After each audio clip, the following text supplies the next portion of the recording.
This can be my part 3 of April 19th. So, going to school district's bus place. Hard to figure out which door to use there. The lady gave me the card of the guy I should email, and again I say I don't want to get class 2, and the unions decide who drives the class 4. It's, even though those require more people skills, usually, you know, the union devolves the culture in a way they decide who to do it. And, you know, I was talking to the lady, and she, you know, she likes what I'm saying, and she wishes me well, and good luck with that. She says, you know, you're not going to succeed because it works like this. I know.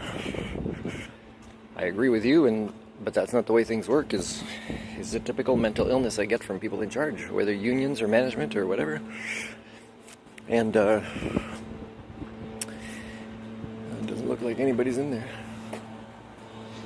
So, anyway, she ordered new cards for people. So she said, oh, I think the old cards are for this guy. You got to email your resume.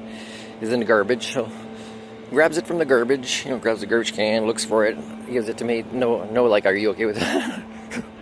It's your school district related staff. And so so I send an email. Okay, I am just looking part-time casual, and I send a few attachments.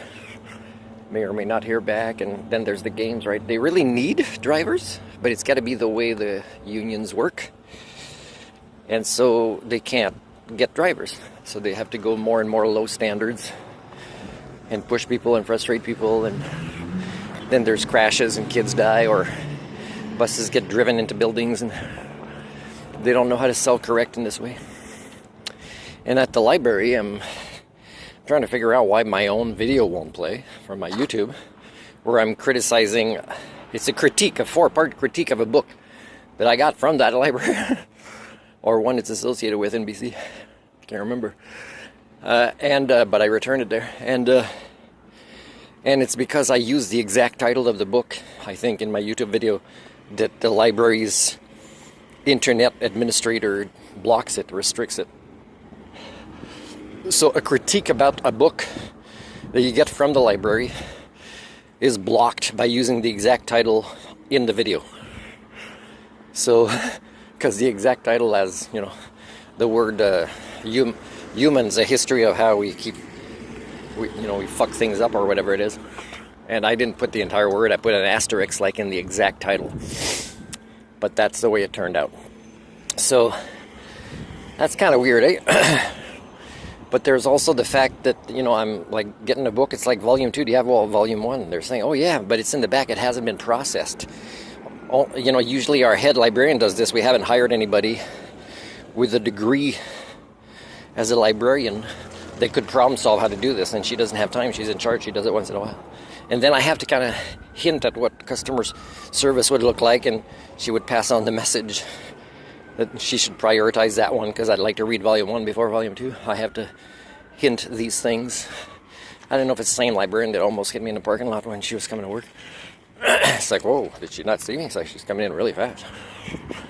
And so that's that. I emailed about the job where I was the only applicant, and they decided, I guess I'm not good enough. They decided they're gonna, with this false advertising where I had expenses, that they're gonna just redistribute the hours among the staff, which of course will be harder on their budget, by the way. I think it'll be like more travel allowance. But that's easier than doing the process of doing a criminal record check that lasts a long time, or checking references, or trusting a newcomer. And so yeah, it's kind of the way it is. And so she said, do you have any other questions? I said yes. I said, were you gonna let me know if I didn't ask, as your only applicant, that I shouldn't wait for this? Because I sent the email advocating for my time, which has value, and I don't want to acquire more expenses trying to be of service to devolving cultures. And I said, were you going to let me know? Because, you know, I'm going to decide if I'm staying in this town or not. You're going to lose me. Same thing with the place that's looking for an executive director, and it's supposed to be a outdoor nature, you know, reconnecting people with nature like kids, which is part of my programs. And I said, well, I have to make a decision if I have a good chance to get this job about renewing campground, booking a flight to get my motorcycle, all this stuff. And so, I know how to make good decisions, but I need people to follow up with stuff, not just say in an email, I'll get back to you.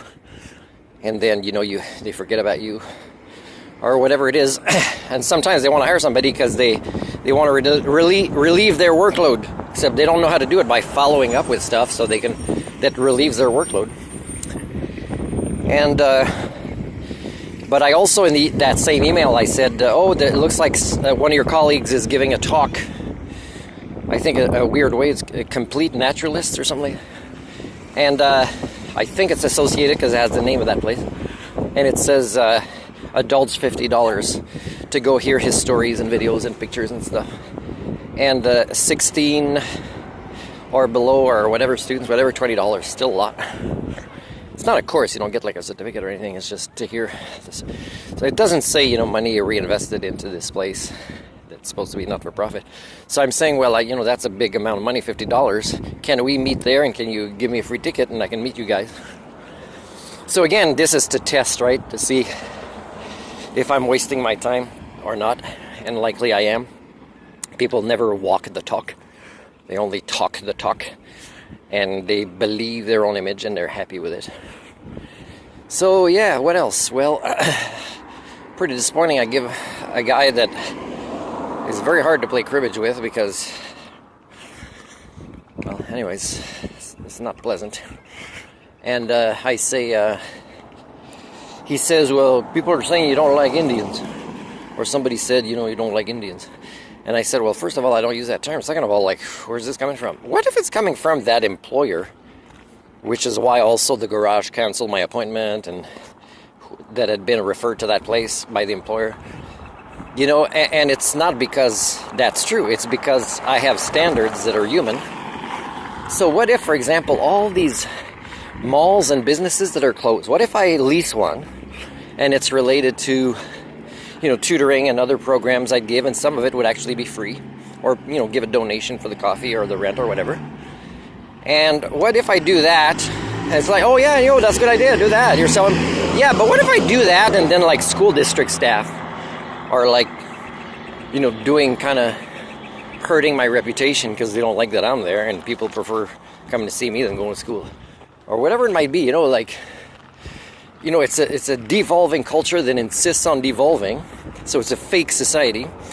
And if you want to know who the bigger fakes are, or the cliques are, is look in the cities or towns that have usually a slogan like this one is Love Williams Lake. See if they post that at work or on their cars or whatever. And that's usually the ones that help to, devolve their own cultures, that promote, let's say, nepotism or unfair judgments of others without knowing them, just starting rumors, or just facilitating the status quo, which again falls under the Nazism definition, because problem solving is harder than facilitating the status quo, and therefore there goes the human condition.